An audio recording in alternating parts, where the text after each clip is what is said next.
ముఖ్యంగా వాడపల్లి క్షేత్ర మహిమ గురించి ఇక్కడ స్థానికులకు బాగా తెలుసు.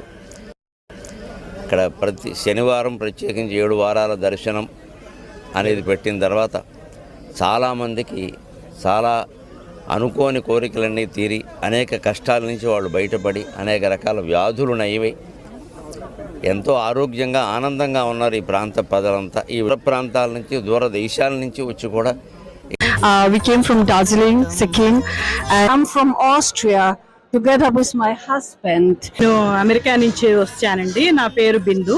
నాకు అసలు ఈ వాడపల్లి ఎక్కడ ఉంది, గోదావరి తీరం కల్లోకి వచ్చింది కానీ వాడపల్లి ఎక్కడ ఉందో కూడా నాకు తెలియదు. నేను మళ్ళీ గూగుల్లో సెర్చ్ చేసుకుని స్వామివారి దర్శనానికి వచ్చాను. ఇక్కడ వెలిసిన విగ్రహం స్వయంభూగా వెలిసిన విగ్రహం అనడానికి అది ప్రత్యక్షమైనటువంటి సాక్ష్యం. మన గురించి బాధ ఉన్నా, సమాజం గురించి బాధ ఉన్నా భగవంతుడికి నివేదన చేసుకుంటే ఏదో ఒక రూపంలో అది పరిష్కరింపబడుతుంది. ఈ సందర్భంగా నేను ఈ మాట చెబుతూ సెలవు తీసుకుంటాను.